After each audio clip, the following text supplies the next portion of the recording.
Assalamualaikum warahmatullahi wabarakatuh. Alhamdulillah ketemu lagi dengan Bu Indah untuk membahas PR resep seri 10. Oke ya, kita mulai saja resepnya ini. Sebelum dimulai jangan lupa kita mulai dengan baca basmalah. Bismillahirrahmanirrahim. Oke ya, resepnya seperti sudah diketahui, resepnya adalah seri 10. Itu kenapa ada 2021 nya Bu? Kalau kamu lihat ya, resepnya ada berapa kali ini ada tulisan 2021. Ini artinya disesuaikan karena lagi pandemi begini ya. Jadi Ibu memilih resep-resep yang bisa dibilang lebih mudah dibandingkan resep biasanya atau tahun-tahun sebelumnya gitu ya. Oke, di sini kita pertama kali mau bikin emulsi ya di resep 1. Bikin emulsi, emulsum oleosum 100, salep 38. Ini mau bikin kapsul ya. Terus apa lagi? Ini mau bikin bedak ya, yang keempat. Oke, kita langsung saja. Resep pertama itu emulsi. Oke. Nah, emulsi ini Bu yakin kalian sudah belajar di pelajaran ilmu resep, jadi Bu hanya mereview kembali. Emulsi itu adalah campuran dari dua cairan yang biasanya tidak bisa bergabung ya. Jadi contohnya kalau kamu lihat minyak dan air kan mereka tuh nggak mungkin satu ya, udah dikocok kayak apa juga diaduk, mereka tidak bisa bergabung gitu. Biasanya karena apa? Biasanya karena adanya tegangan permukaan atau beda bobot jenis, yang satu lebih berat, satu lebih ringan, jadi dia tidak bisa bercampur atau bergabung. Nah, tapi kan ada obat-obat yang perlu dibuat, misalnya dari minyak gitu ya, untuk dibuat sediaan berbentuk larutan gitu ya, untuk sediaan berbentuk cair gitu. Nah, maka perlu ditambahkan zat tertentu yang bertindak sebagai pengemulsi gitu ya. Apa fungsinya sih pengemulsi ini? Dia membantu supaya kedua cairan ini, minyak dan air ini, dapat bercampur secara homogen dan stabil gitu. Nah, kalau menurut Farmakopedia Indonesia edisi 4, emulsi adalah sistem dua fase tadi ya, minyak dan air tadi, yang dimana salah satu cairannya terdispersi, terbagi merata ya, terdispersi dalam cairan yang lain dalam bentuk tetesan kecil gitu. Jadi mungkin tidak bisa larut minyak dan air, tetapi salah satu cairannya ada terdispersi itu ya dalam cairan yang lain, jadi bisa homogen gitu ya dalam bentuk tetesan kecil. Nah, stabilitas emulsi dapat dipertahankan bila ada penambahan zat ketiga di antara mereka. Gitu ya. Jadi ada di antara minyak dan air ada zat ketiga yang kita sebut ini dengan emulgator. Sama ya. Pengemulsi sama emulgator itu sama. Atau bahasa kerennya emulsifying agent. Ya, emulgator, zat pengemulsi. Kalau kamu baca di buku ilmu resep itu banyak banget contoh-contoh emulgator. Ya tadi ya, zat ketiga ini dia fungsinya adalah tadi menyatukan antara minyak dan air. Nah, di sini yang contoh Ibu akan jelaskan emulgatornya akan kita pakai saja di seri 10 resep 1, yaitu PGA. PGA itu nama latinnya Gumi akasia atau gom Arab. Biasanya kalau di buku-buku ilmu resep itu seringnya disebut gom Arab. Nah, itu nama latinnya adalah Gumi akasia. Jadi di lab caranya Gumi akasia. Nah, Gumi akasia ini sebagai emulgator, kecuali dinyatakan lain, biasanya dia digunakannya setengah. Jumlah dia itu setengah dari jumlah oleum. Jadi kalau misalnya oleumnya 10 gram, maka untuk dibutuhkan PGA sebanyak setengah. Setengah kali 10 gram berapa? 5 gram ya. Untuk si emulgatornya ini bisa bekerja menyatukan nanti cairan minyak dan air atau mendispersi. Dan aqua untuk PGA-nya atau kita biasanya menyebutnya aqua corpus emuls gitu ya. Jumlah aqua nanti untuk dicampurkan minyak, PGA dan air untuk PGA-nya biasanya jumlahnya 1,5 kali dari jumlah PGA atau 3/2. Jadi kalau PGA-nya 5 berarti aquanya berapa? 1,5 dikali 5. Gitu ya. Nah, untuk oleum-oleum tertentu, misalnya di sini contohnya oleum ricini, PGA-nya itu dia makainya tidak setengah, tapi sepertiga. Ya, biasanya ini hubungannya kenapa dia sepertiga, kenapa dia setengah? Biasanya hubungannya itu dengan kekentalan minyak. Gitu ya. Nah, ini ada di buku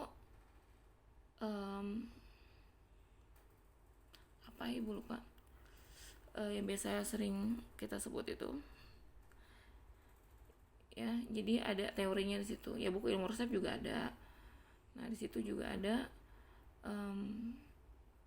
disebutkan oleum-oleum apa saja yang pemakaian PGA-nya sepertiga atau kadang 30%.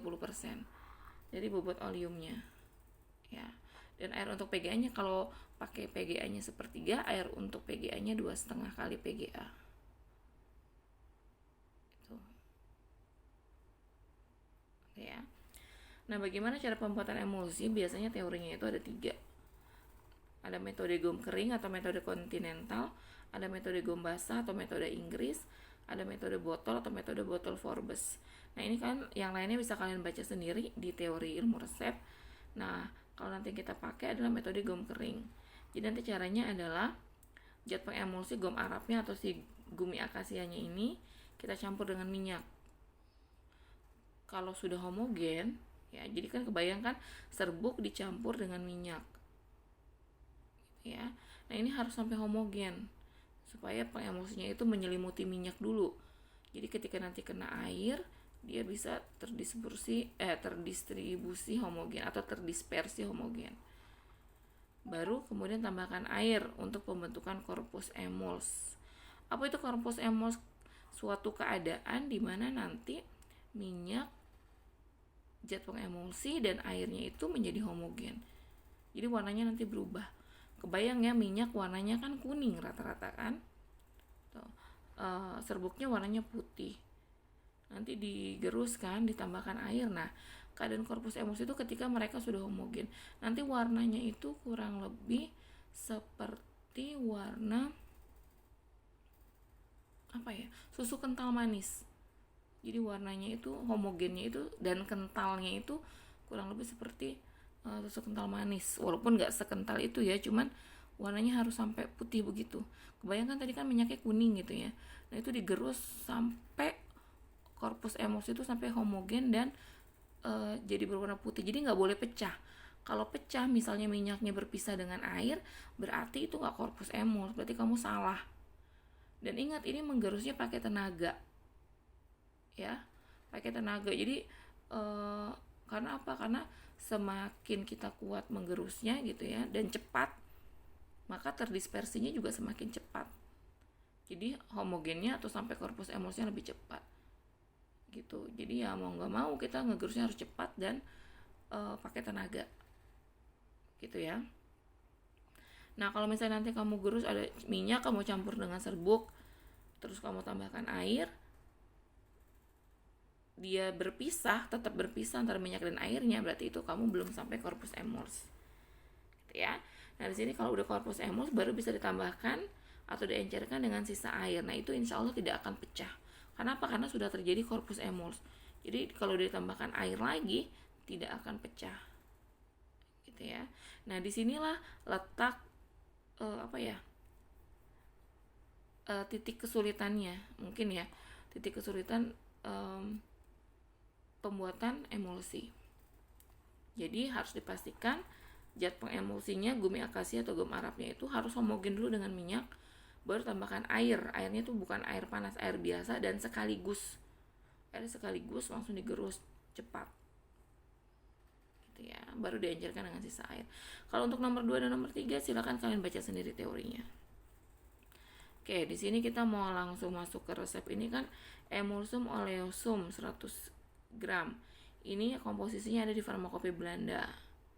Oke, kita lihat kurang lebih begini isinya. Tuh.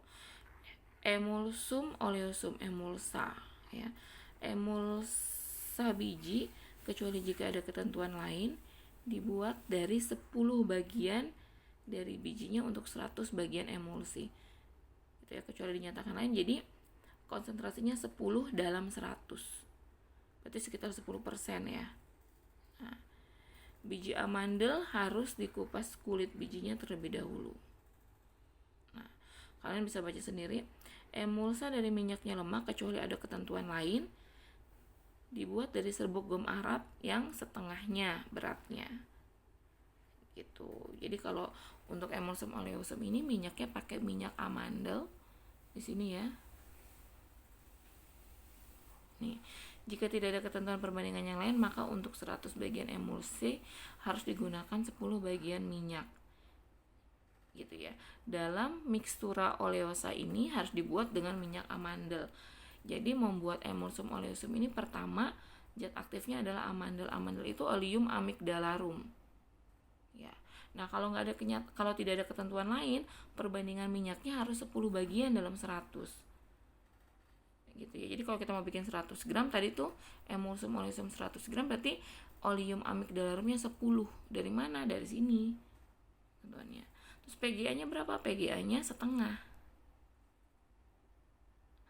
Ya, kecuali kalau minyaknya minyak di sini, baru PGA-nya 1/3 gitu. Kalau kita kan pakainya di sini dibilang disebut mixtura elosa. Elosa itu ini ya, emulsum oleosum, maka harus dibuat dengan minyak amandel.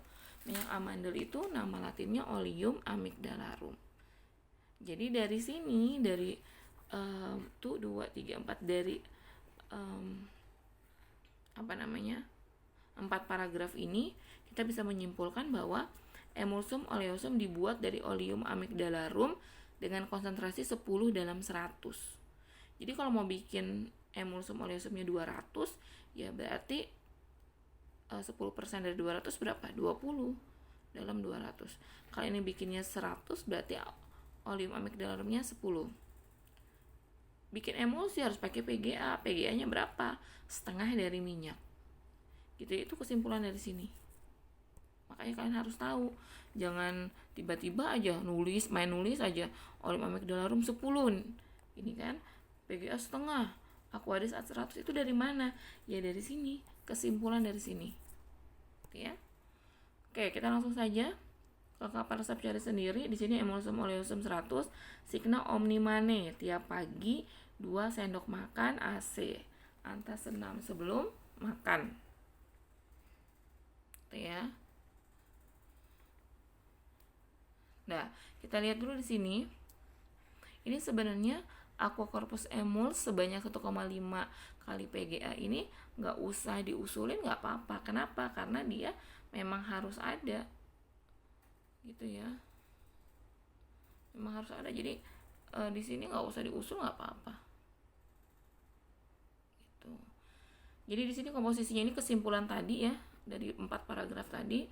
Berarti untuk membuat emulsum oleosum 100 gram itu, untuk membuat emulsum oleosum itu komposisinya ada Oleum amygdalarum 10, PGA-nya setengah dikali minyak, berarti setengah dikali Oleum amygdalarum tuh.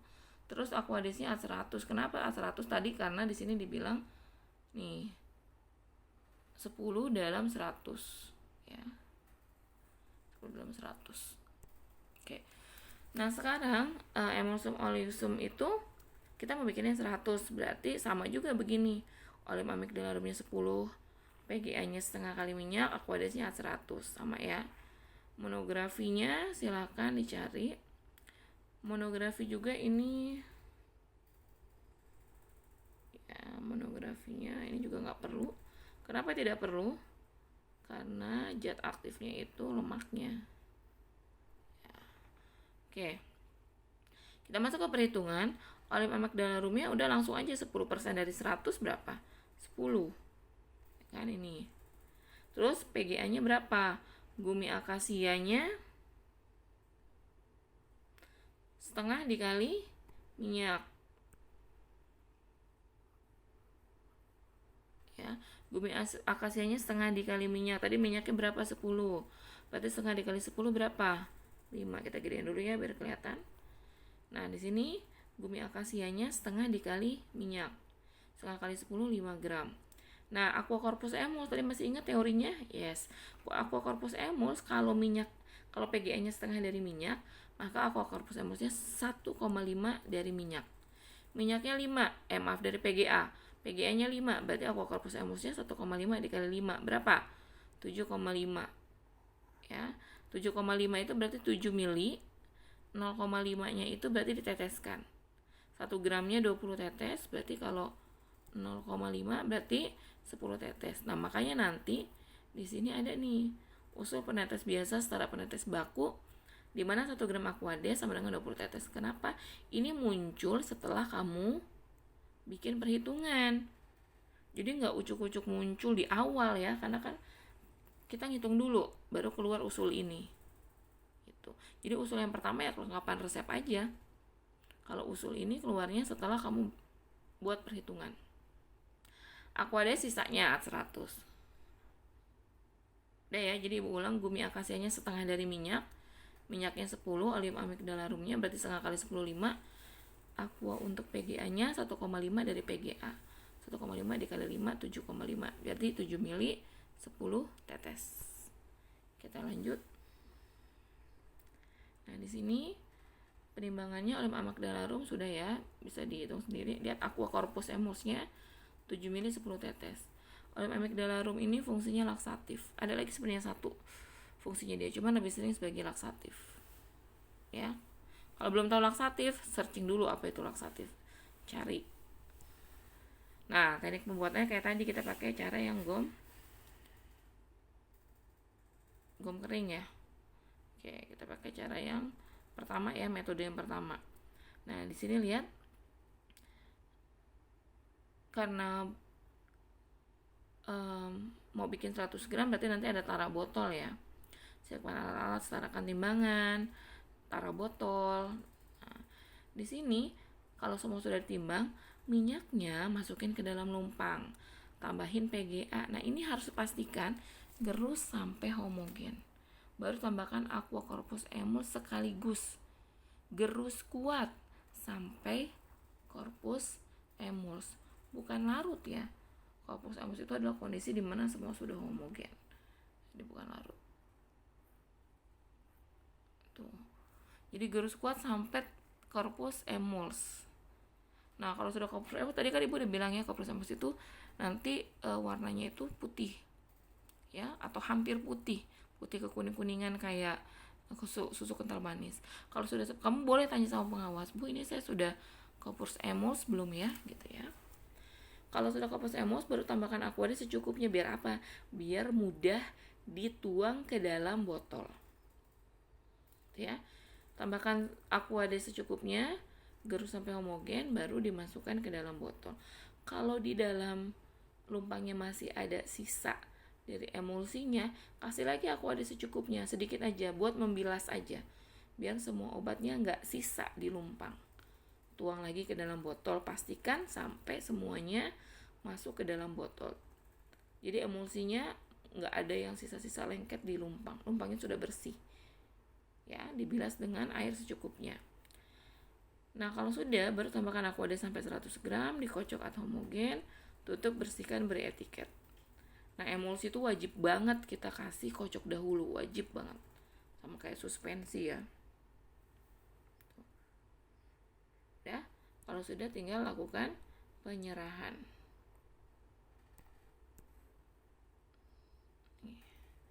Dah. Tadi sudah tiap pagi 2 sendok makan sebelum makan.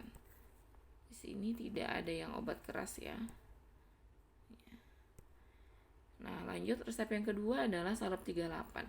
Mungkin ini kalian baru pertama kali bikin ya. Salep 38 sebanyak 15 gram. Nah, di Fornas tidak ada komposisi salep 38. Adanya salep 24.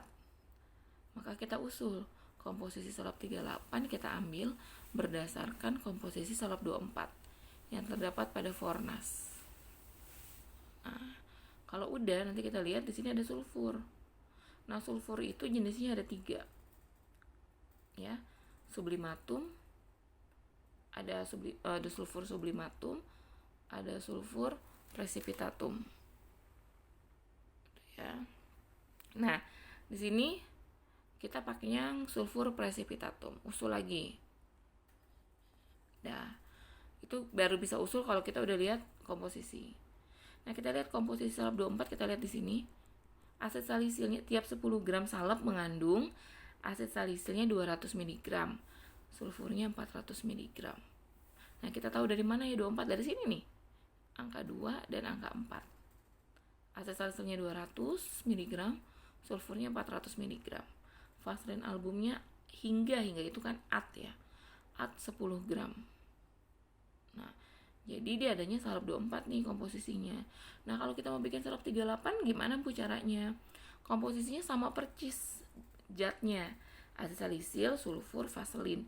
Jumlahnya juga sama, at 10. Yang beda apa? Yang beda adalah jumlah zat aktifnya. Kalau salep 24, aset salisilnya 200 mg, sulfurnya 400 mg. Kalau salep 38, aset salisilnya kita ganti jadi 300 mg. Sulfurnya jadi 800 mg. Jelas ya, 38. 300 mg dan 800 mg. Kalau besok disuruh bikin salep 36, ya berarti aset salisilnya 300 mg, sulfurnya 600 mg.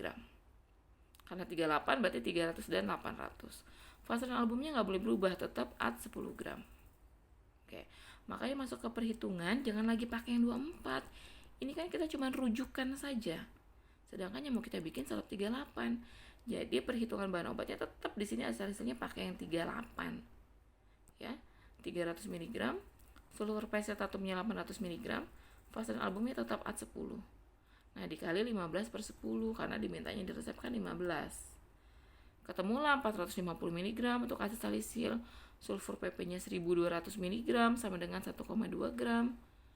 Vaselin albumnya at 15. 10 dikali 15 dibagi 10 lagi berarti kan at 15. Dikurang 2 zat aktif lainnya, ketemulah vaselin albumnya 13,35 gram. Teknik pembuatannya cukup jelas, jadi tidak Ibu tulis lagi. Yang pasti aset salisil pakai apa?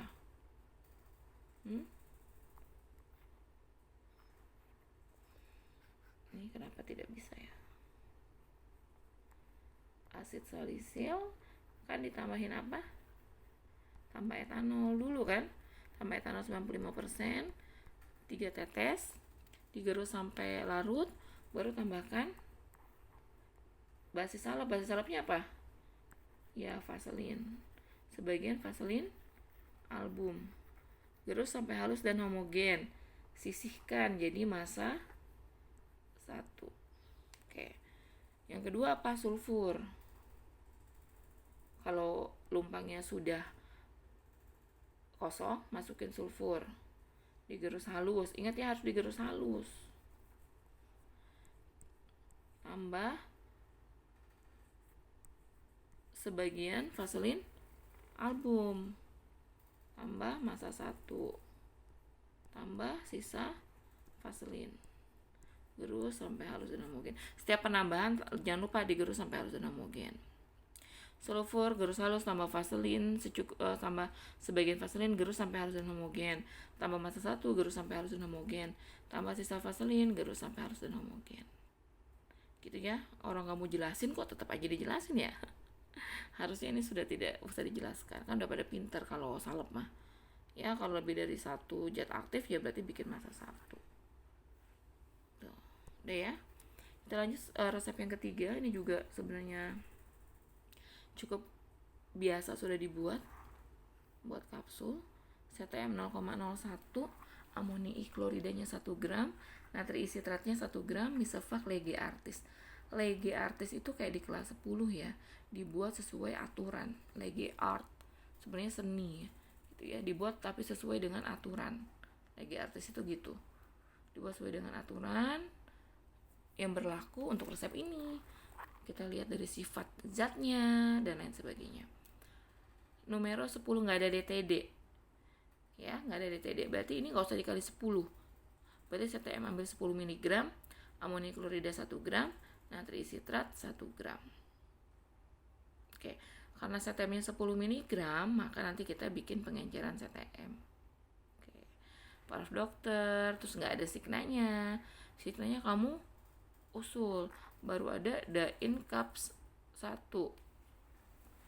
Berikan 1 kapsul. 1 kapsulnya berapa kali sehari kan? Kamu usul minta Signa yang lengkap. Kalau di sini kakak kelas kalian ditambahkan terdedie. Ya. Nah, di sini juga ada usul penambahan laktosum 1 gram untuk mengeringkan amonia kloridum. Jadi, kalau kita kembali ke pelajaran kelas 10 ilmu resep, di awal ilmu resep ya, di awal ada zat-zat higroskopis. Nah, ini amonia klorida. Apa sih higroskopis? Ya, kalau dia itu kalau digerus itu akan mengeluarkan air. Jadi nanti dikhawatirkan kapsulnya menjadi basah. Padahal kan kapsul nggak boleh basah. Nanti apa? Nanti cangkangnya menjadi basah. Jadi bentuknya nggak kayak kapsul, melewat-lewat semua. Ya, sediaannya nanti jadi selain tidak bagus juga dikhawatirkan tidak akan berubah khasiatnya, akan berpengaruh khasiatnya karena basah gitu ya. Ada 2 cara sebenarnya kalau ketemu dengan zat higroskopis ini. Di kelas 10 kalian sudah pernah pakai lumpang panas. Ya, pakai lumpang panas. Cara yang kedua adalah nggak usah pakai lumpang panas. Kalau pakai lumpang panas kan kita harapkan kita gerus airnya menguap. Ada lagi cara yang kedua yaitu dikeringkan dengan laktosum. Maka di sini kan nggak ada laktosum, kita usul penambahan laktosum 1 gram fungsinya apa? Untuk mengeringkan amonia kloridum. Ya. Nah, perhitungannya silakan tidak dikali 10. Nah, pengenceran CTM 10 mg ibu rasa udah ngerti ya, nggak usah ibu jelaskan. Pokoknya tambah laktosum sama karminnya 450 mg. Jadi yang diambil cuma 100 mg. Nah, jangan lupa perhitungan TM CTM dan amonia kloridumnya. Masih ada beberapa yang kurang tepat ya TM-nya. Ibu lihat kemarin, tapi ada juga yang banyaknya yang sudah benar juga. Kenapa? Karena tidak ada DTD, maka 1 kali pakai CTM-nya nanti di perhitungan TM atau 1 kali pakai amonia kloridumnya itu ya dibagi dulu dengan jumlah bungkus. Karena kan ini untuk 10 bungkus. Gitu, berarti amonia kloridum 1 kali pakainya harus pakai berapa? 1 dibagi 10 yaitu 0,1. Gitu. Berarti 1 harinya berapa? Tergantung dari Signa yang dikasih sama pengawas. Karena kan Signanya nggak ada. Kalau diisuruhnya 3 kali berarti 1 harinya 3 dikali 0,1 tadi ya untuk amonia kloridum. Dah. Kalau CTM berarti 1 kali pakainya berapa? Di perhitungan TM dosis pakai 10 mg dibagi 10 berarti 1 kali pakainya 1 mg. Ya. Lanjut. Penimbangan ingat, klorfeniramin maleas jangan ditulis klorfeniramin maleas doang. Tapi sudah hasil pengenceran nih HP ya. Hasil pengenceran klorfeniramin maleas 100 mg. Karena 100 mg ini bukan CTM doang, isinya udah CTM sama laktosum. Ya, CTM-nya di sini cuma 10 mg sesuai dengan yang diminta dokter. Nah, amonia klorida sudah ya semua. Teknik pembuatan seperti tadi. Jadi lakukan pengenceran CTM seperti biasa. Sisanya dibungkus dan tandai. Tandainya apa? Ditandainya adalah sisa pengenceran CTM. Jangan bilangnya sisa hasil pengenceran, nggak boleh. Sisa pengenceran CTM ya, tuh sisanya bungkus dan tandai. Sisanya masih 400 mg. Nah, seperti tadi kita usul laktosum untuk mengeringkan amonia klorid, maka laktosumnya deket-deketin sama amonia klorid. Masukkan amonia klorid ke dalam lumpang, gerus sampai halus. Nanti kan keluar airnya nih, kandungan airnya kan di dalam garam ini. Maka tambahin laktosum yang tadi 1 gram, gerus sampai dia kering ya, baru tambahkan zat lain. Seperti biasa tentukan, nah ini ya,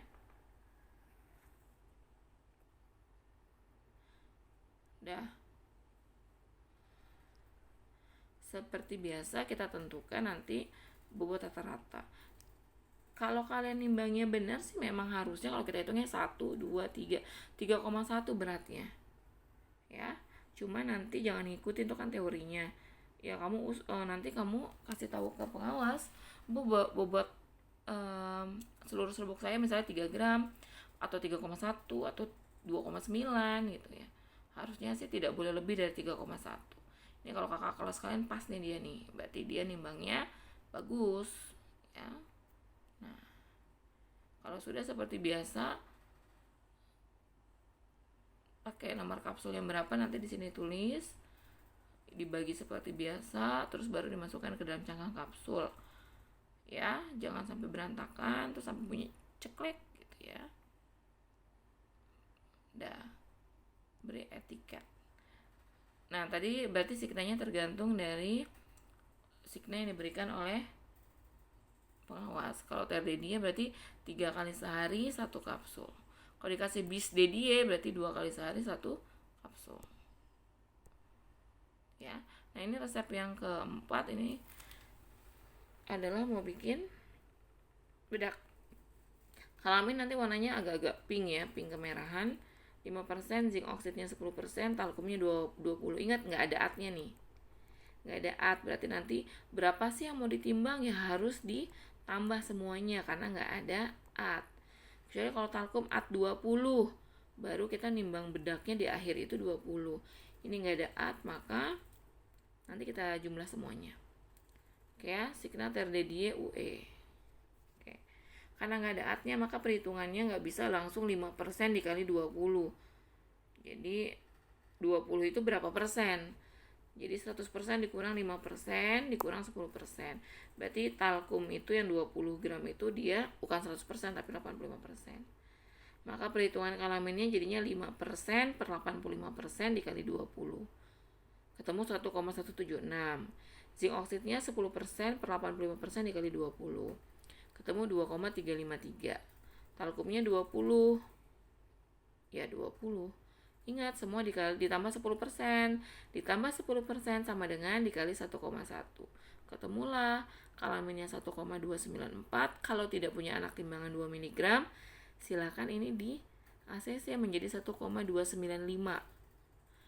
Yang ini zinc oksidnya 2,588. Kalau nggak punya anak timbangan 2 mg dan 1 mg boleh dikonversi atau setara dengan 2,590 ya, boleh. Talkumnya 22, berarti berapa yang harus ditimbang? 20 tambah 1,176 tambah 2,353. Jadi yang ini yang belum dikali 1,1 ya. Oke, jadi ini bobot bedak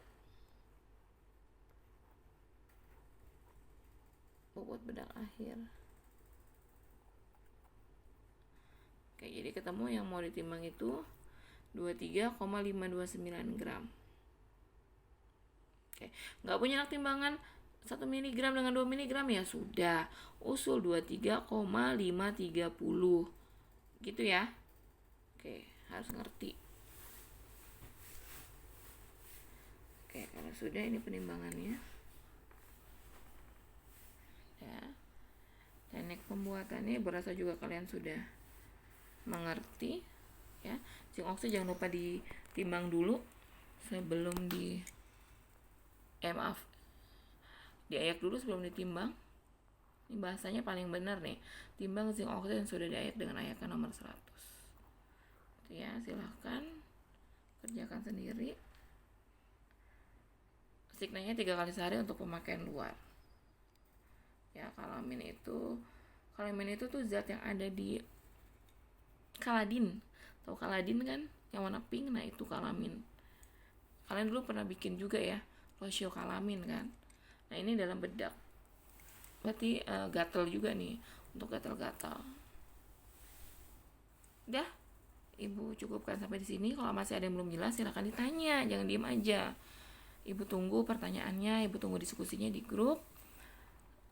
Kita cukupkan untuk resep ini. Assalamualaikum warahmatullahi wabarakatuh.